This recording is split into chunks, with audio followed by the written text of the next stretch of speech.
your local blue coal dealer presents The Shadow.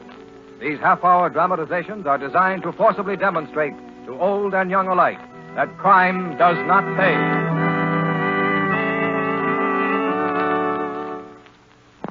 The Shadow's adventure begins in just a moment. But first, do you know exactly what the blue coloring on blue coal means? Well, that's the trademark of the Glen Alden Coal Company, the world's largest hard coal producer. And it's placed on their product, blue coal, to guarantee that you're getting a superior quality anthracite. So insist on blue coal when you order anthracite for the coming winter. Your entire family will appreciate blue coal's greater heating comfort. You'll appreciate blue coal's greater heating economy. Call your dealer for your supply of blue coal tomorrow.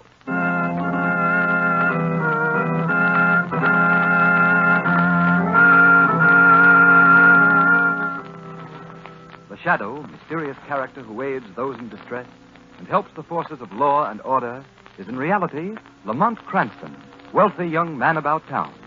Cranston's friend and companion, the lovely Margot Lane, is the only person who knows to whom the unseen voice belongs. The only one who knows the true identity of that master of other people's minds, the Shadow.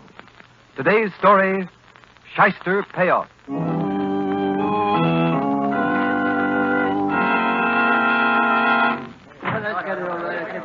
Commissioner Weston, my paper wants to know what you're doing about this wave of holdup. I hear you're resigning, Commissioner. What about the mayor's statement, Weston? Yes, come on, let's have your story. Wait a minute, come on. Wait a minute, boys. Right. I'll give you a statement. Okay, Commissioner, thanks. Sure, we're having a crime wave. But the police department is as good as you'll find in any city. We make arrests. The trouble is the district attorney's office can't get convictions. But it isn't the DA's fault that the work of his office is hampered by a political fixer and a Shyster lawyer. Hey, can we quote you on that? How about naming the Shyster, Commissioner Weston? Who's the political fixer? Come on, give us some more. Hold it, boys, hold it. What is it, Sergeant? There's a call in your office, Commissioner Weston. Sorry, boys, that's all. See you later. Who is it, the mayor? No, it's him again. Who are you talking about? Who's him? The Shadow. The Shadow? If I haven't got enough troubles. All right, I'll talk to him. I'll call you if I need you. Yes, sir. All right, Shadow, what is it this time? Good afternoon, Commissioner Weston. Did you enjoy your conference with the gentlemen of the press? You know everything, don't you? You flatter me, Commissioner. All right, let's have it. Commissioner, do my ears deceive me, or did I really detect a note of, shall we say, welcome in your voice? Listen, Shadow, I'll admit you have helped the police department at times, and I'm willing to accept tips or help from you just as I would from any other citizen. I take it you are a citizen and are interested in law enforcement? Yes, Commissioner Weston. I am a citizen, and I am interested in law enforcement. I wish there were more like that. But you didn't call me to exchange compliments. What do you want? I called, Commissioner, to make a deal. A deal? For yourself, Shadow? No. Merely a deal whereby you will be ready to round up a criminal syndicate headed by Taggart, the notorious Shyster lawyer, Grogan, the political fixer, and Red Doyle, the gangster. You're crazy, Shadow. We know they're all crooks, but we can't prove it. Suppose I could produce proof. I wouldn't arrest a combination like that without an ironclad case. I wouldn't last 24 hours if the rap didn't stick. They'd have my job. You'll have your ironclad case, Commissioner Weston. Wait until you hear from me.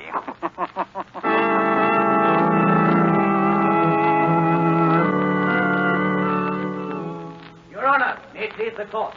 I submit that the indictment against my client, Harry Dale, is improperly drawn, and I therefore ask that the state's case be dismissed. I object, Your Honor! The indictment against Harry Dale is properly drawn under Section 73 of the Penal Code. Order! Order in the court! Just a moment, gentlemen. The jury will please retire, where I hear your arguments on a point of law which is not within the province of their deliberation. Very well, Mr. Taggart, Mr. Prosecutor, step to the bar. I will hear your arguments as to the validity of this indictment. Lamont Cranston, would you mind telling me why we've been following this lawyer, Rex Taggart, from court to court, watching him plead case after case? Just to give my very lovely assistant, Margot Lane, a cook's tour of the more unpleasant side of the legal profession. How do you like Taggart, Margot? He reminds me of a snake. What's he doing now, Lamont? Taggart is pulling another legal technicality and snatching another criminal from the hands of the law. How does he get away with it? The law, Margot, is flexible.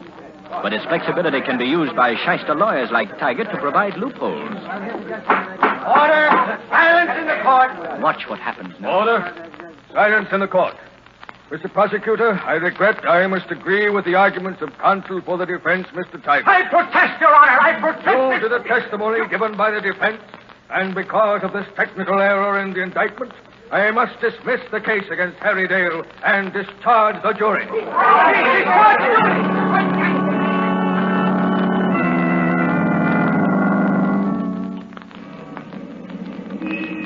Lamont, Tiger just went into that apartment building.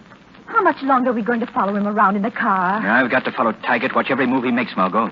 I promised Commissioner Weston an airtight case. I'm getting proof of a vicious racket. A racket that forces innocent people into a life of crime. Where are you going, Lamont? I'm going to follow Taggart into that apartment as the shadow. I have an idea Taggart is about to collect his fee for defending a recent client. Stay here, Margot. Wait till I return.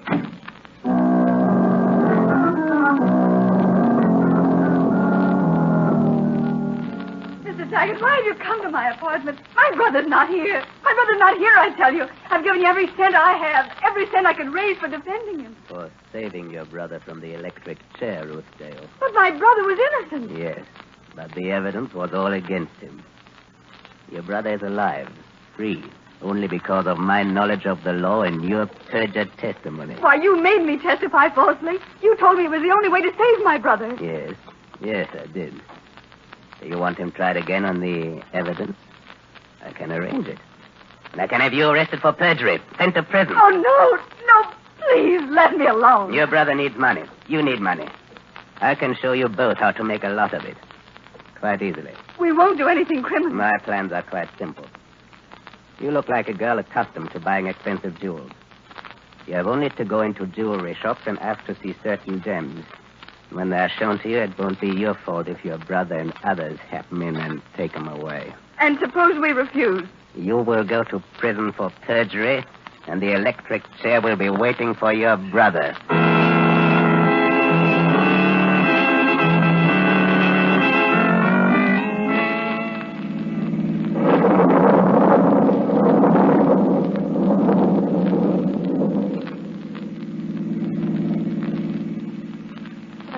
Night to be driving, Lamont. Sorry, Margot. Wherever Taggart goes, we go. Oh, I detest Taggart. But I'm glad he was able to get Dr. Lambert's parole. I never did believe Dr. Lambert was responsible for that woman's death. Yes, Margot. I'm glad Lambert is out, too. But I'm sorry for anyone Taggart helps. Lamont, do you think Taggart means to force him into his crime syndicate, too? Yes, Margot. The way he's done to Ruth Dale and her brother and many others. Oh, but those poor people he's forcing into crime must be helped. Why don't you tell Commissioner Weston? I'm not ready, Margot. It takes a lot of fine threads to make a web of evidence to catch a slippery eel like Taggart. Besides, there are others. I'm out to get political fixer Grogan, Red Doyle the gangster. They're part of Taggart's crime syndicate. Lamont, it's raining so hard I can't see. Where are we? Outside the home of Dr. John Lambert, late of Lyngate Prison. And look, there in the driveway. Taggart's car. What's the next move, Lamont? Margot, you drive down the road. Yes, I know, Lamont, and wait. I'm sorry, Margot. I know it's cold and wet, but I won't be long. I have a notion, Margot, that we'll drive away from here with an ironclad case for Commissioner Weston. Well, go on, Lamont. I'll wait. Good luck, Shaggy.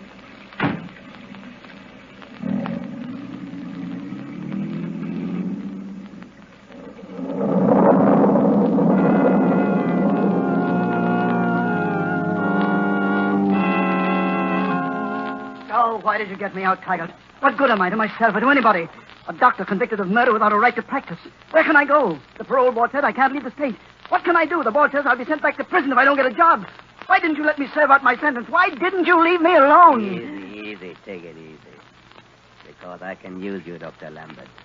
I have connections, friends who need a doctor they can trust. Oh, who would trust me? You can be trusted because you have reason to hate and fear the law as much as these connections of mine. But I've got to have a legitimate job or I'll be sent back to prison. I'll arrange that. All right, what do I have to do? It's right in your line as a surgeon.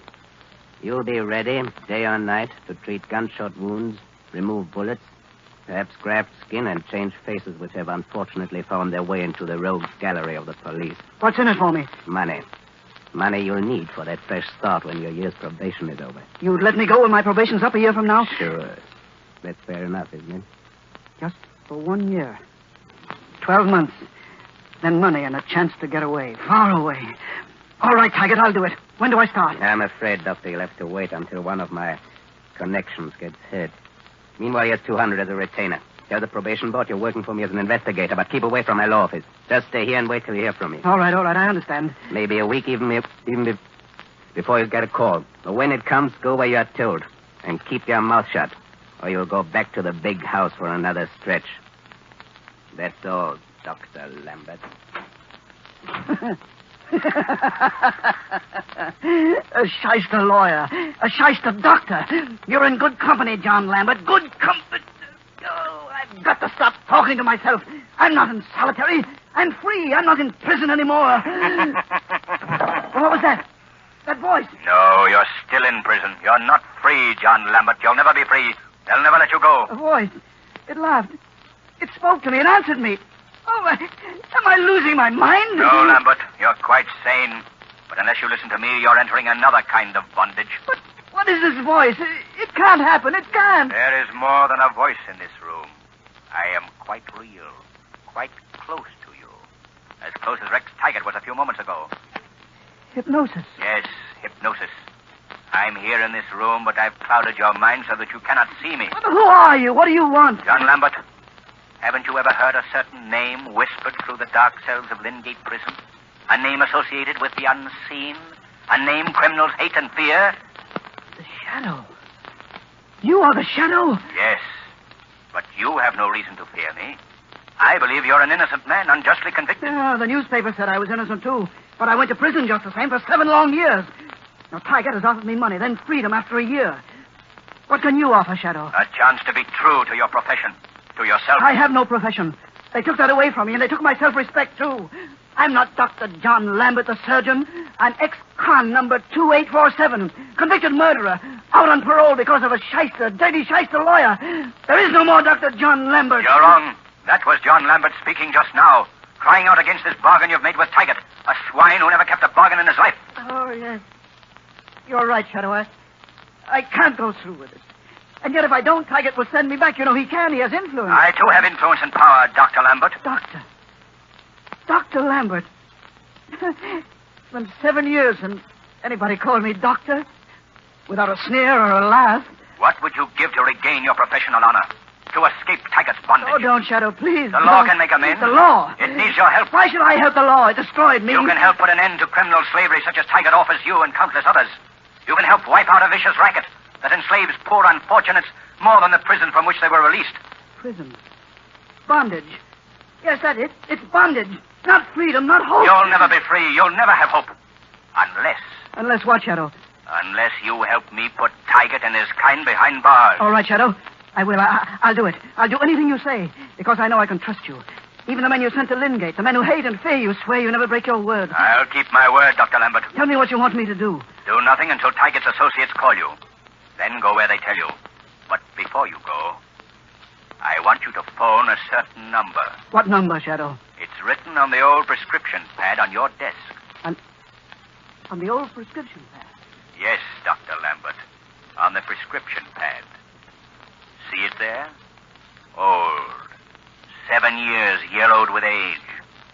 But that number will bring the Shadow to you, wherever you go. And it will mark the beginning of the road back for you and many others, if you do not fail me. If you do not fail the Shadow.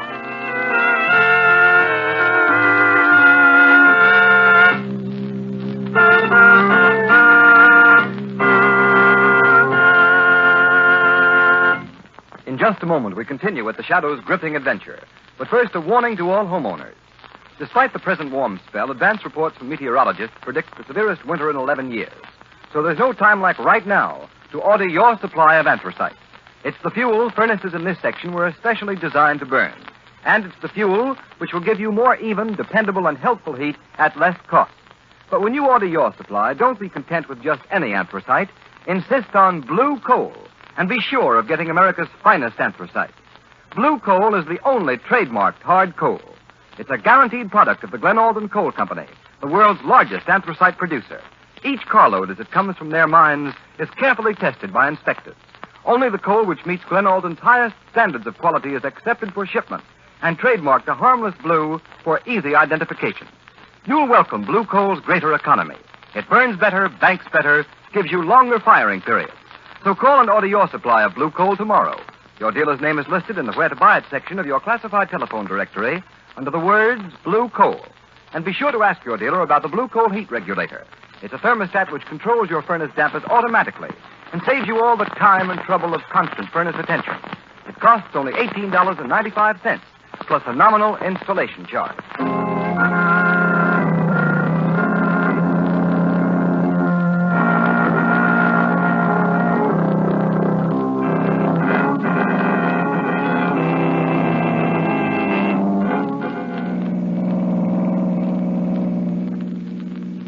I believe this is the end of the trail, Margot. I hope so, Lamont. When did Dr. Lambert phone you? About an hour ago. Taggart ordered him to go to the old Empire Hotel. Where's that? Along the beach, about 3 blocks from here. Slow the car down, Margot. I thought every hotel out here was closed for the winter. They are. So it makes an ideal headquarters for Taggart's mob. Why don't you let Commissioner Weston round them up, Lamont? You've done enough. No, Margot. I promised Weston an airtight case. I've got to be sure the whole outfit is caught with the goods before I give Weston the word to close in. What makes you so sure this will be the finish? It's the logical time for the gang to be paid off, Margot. Those 3 big jewel robberies this week, all unquestionably Taggart's gang. A girl going into the stores and asking to see certain valuable gems. That was Ruth Dale, all right. The description fitted perfectly. But why did they call for Dr. Lambert? The driver of the getaway car was shot, Margot. I'll lay 2 to 1 Lambert is treating him right now. Be careful he doesn't have to take a bullet out of the shadow. Oh, let's stop right here, Margot. Yeah, this is close enough. Now, Margot, wait and keep the short wave tuned in on the band the shadow always uses. Phone Weston the minute I give the word. Then go straight back to town and wait for me. Lamont, if I don't hear from you in an hour... You'll still stay away from the Empire Hotel, Margot Lane. That's an order. Lamont Cranston, there are times when I wish I'd never heard of the shadow. Well, go on, Lamont, and get this over with.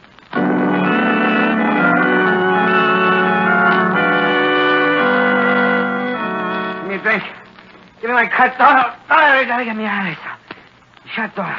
Tiger, get going, Doyle. I don't want to burn. I don't want to burn, Doyle. There, easy now, please. Please take it easy. Listen, Doc. Yes? Keep that guy quiet. Give him something to shut him up. That's what we're paying you for. The man is delirious, Doyle. Why didn't you call me sooner? Fix him up and don't ask so many questions. Where's Simon. Taggart? Where's Taggart? He's in the next room. What do you care? Now, you do as you're told and shut that guy up. Come on, Doyle. Let's get this split ticket out. Okay, Tiger. Keep your shirt on. I'm coming. Doyle, don't ditch me. Throw me down. I'm sorry, fella, but I guess I'll have to put you under. Oh, why doesn't the shadow come? They're all here. Why doesn't he come? I am here, Dr. Lambert. I've been here for several minutes. Shadow. Thank heavens you found the place. Well, Taggart, Give the man a hypo if he can stand it. Put him to sleep. I've already given it to him, but he should be in a hospital. He'll be on his way to a hospital in a few minutes. Are those the men you want out there, Shadow? Red Doyle is the actual leader of the gang, but Taggart gives the orders. I don't know anything about Grogan. Grogan is the rottenest of the lot. He's a political fixer, without whom no big gang can operate. I know, but you're not going to tackle them alone. No, but we're going to hold them in the next room until the police can close in. Commissioner Weston is waiting for word from me. Can you handle a gun? Yes. Here. This wounded man has gone under. He won't give us any trouble. Good. Quick now. Take his gun over there on the table. All right, Shadow. It's loaded. Good. Now pocket that gun. Go in that other room. Get as close to Taggart as you can. When I speak, grab Taggart and shove that gun in his back. Don't let anyone get behind you. All right, Shadow. You haven't failed me so far, and I trust you now.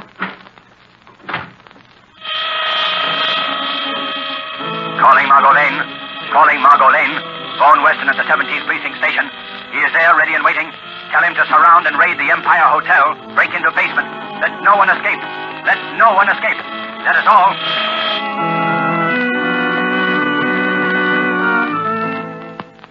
All right, Taggart. The split is all figured out. Now, here's the payoff sheet. All right, Doyle. Pay off the punks first and get them out of here. Okay. Come here, Rootdale. Now, here's your cut. $50. I don't want it. I won't take it. $50. $50 for turning criminal, helping rob 3 jewelry stores. You got $50,000 worth of gems. The newspaper said so. Quit reading the papers. They always double a haul. $50 for helping you. The fence only paid us $10,000 for the stuff. There was 5 of my regular boys who did the dirty work. $1,000 for Tiger to Springers if things went haywire. $1,000 to Grogan for a fix just in case and the getaway You car. better take it, Ruth. There's no other way. Take it or leave it. Only remember what I told you. The electric chair's still waiting for your brother here. Oh, please, I don't want the money. I don't care. Just let us Out go. of the way, dame. All right, Dale. Here's your cut. $100. Don't take it, Harry. Don't. Better take your share, Dale. Next time I may not be able to spring you. No, my sister's right. I didn't want to get mixed up in this. You made me, Tigers. I'm getting out with Ruth. Don't try it. Nobody quit. All right, now beat it, punks. Go on upstairs. Doyle and Grogan and I have got some things to talk over. Well, what about me, Tigers? Oh, I almost forgot you, Lambert. Didn't see you standing behind me. Give the doc 200, Doyle. How's the patient? As well as could be expected. Don't worry if you lose him. He's a dumbbell anyhow. Come on, Doyle. Let you, Tiger, and me get down to business. Okay, Grogan. Come on, Dale. You and your sister and Lambert beat it. Not so fast, gentlemen. Hey, what's that? Who was that? Just an unseen guest at the Division of the Spoils of Crime. Tiger, there's only one guy that laughs like that. A guy nobody's even seen. The shadow. Yes, Tiger. The Shadow. Of course, he's come for a cut. Give it to him. He's poisoned. He'll get a cut. Stand still, Tiger. Don't move. Lambert! What are you doing? Let go of me. Take that gun out of my back, you fool. Doyle, Grogan, help me. They move, I'll shoot, Tiger. Well done, Dr. Lambert. Careful, Tiger. Lambert, you double-crossing... Shut up, Tiger. Doyle, throw your gun on the table. Throw it. Now you, Grogan. I don't carry a gun. Hurry, Dale. Search Grogan. Right. Miss Dale, you search Tiger. All right. Grogan hasn't got a gun, Shadow. Tiger hasn't either. Don't move. Those sirens mean Commissioner Weston and the police are coming to the feast of the unholy three. Shadow, I don't want to get mixed up with this gang. Tiger arranged my parole and forced me into it. Will you tell that to a grand jury, Dale? Yes. Yes, I'll testify. I'll testify against them. And my sister will, too, won't you, Ruth? Yes, I'll tell the police everything. I'll tell them, Shadow. If you turn state's evidence, you'll both go free. I have Commissioner Weston's promise. So you're working with Commissioner Weston, eh, Shadow? I've always worked for law and order. Keep away from those books on the table, Grogan. Dale, pick up those books. Hold on to them. Give them to Weston when he gets here. You can't pin anything on me, Shadow. Your name is in those books. You're on the payroll, Grogan. Those books will send you up for 20 years. The cops are coming down here, Tiger. Don't move, Tiger. Stay where you are, Doyle. There they are, boys. Stand where you are, all of you. Don't move. Commissioner Weston, here are the gang's books. Thanks, Dale. I know all about you. All right, Dr. Lambert. You can take that gun out of Tiger's back. I know all about you, too. You sweat for this, Weston. Well, if it isn't my old pain in the neck, Grogan, the political fixer. He's part of the gang. He's on the payroll. You The ain't proof got is in nothing on these me. books. What about this girl here, Commissioner? He's all right, too. Don't put the cuffs on her. Red Doyle, Tiger, Grogan. What a night's work. You never pin anything on me, Weston. Save your Shyster breath for the trial, Tiger. All right, take him away, boys. Right here, Commissioner. Sergeant. Yes, sir. Take Harry Dale and his sister Ruth and Dr. Lambert to my office. Get their statements and have them wait for me. Yes, Commissioner. There's a wounded man in the other room, Commissioner. He's badly hurt. Sergeant, get him and rush him to the hospital. All right, boys, take these crooks out of here. Shadow? Yes, Commissioner. Thanks. You certainly handed me an airtight case against three of the biggest crooks in the city. You'll keep your promise to help Dr. Lambert, Dale, and his sister? You kept your promise, I'll keep mine. That's all I ask. You're a strange man, Shadow. That's all you ever ask. I told you I was just a citizen interested in law enforcement, in seeing the innocent protected and the guilty punished. Goodbye, Commissioner. Until we meet again.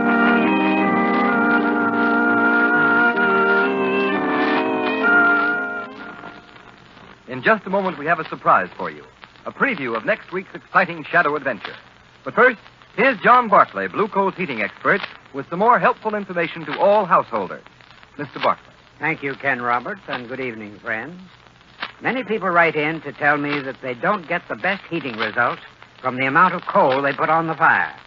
Well, that may be caused by losing heat up the chimney. Chimney loss is a common source of trouble and unnecessary waste of coal. However, it's an easy matter to remedy. The next time you fix the fire, move the handle of your turn damper, that disc inside the smoke pipe, 1/16 of an inch toward the closed position.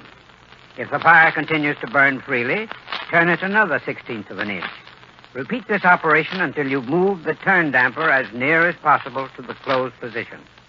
For the nearer the turn damper to the closed position, the smaller the chimney loss. When you've found the ideal adjustment, Mark the position with a piece of chalk on the smoke pipe and leave your dampers there throughout the burning season. If you find you have any other particular heating problem, I'd suggest you call your blue coal dealer. He'll place a trained John Barkley heating serviceman at your disposal. You'll find him fully qualified to check over your furnace and show you how to get better heat at less cost. I thank you.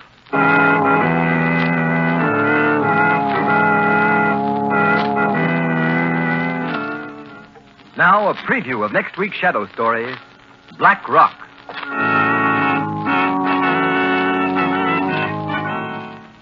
Martin, and you too, Ward. You're working for me now. What I say goes. Okay, Burkett, we get it. What's the gag? A big business executive like you turning crook. Shut up, you two, and listen to me. Now, here's the setup. I'm going to steal, or shall I say acquire, the entire profits, $2 million, of my company. Oh, boy, I get it, and then leave all the poor stockholders holding the bag. You'd take candy from a baby, wouldn't you? Don't worry. You two guys, you'll get your cut. Will innocent stockholders be robbed by an unscrupulous profiteer, or will the Shadow be able to protect them? Find out next week when you hear the Shadow's newest adventure, Black Rock.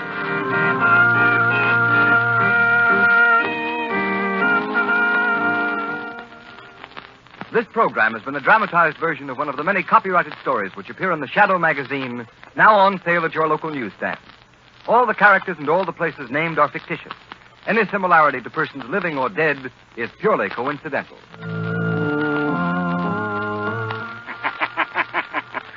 The weed of crime bears bitter fruit. Crime does not pay. The Shadow knows.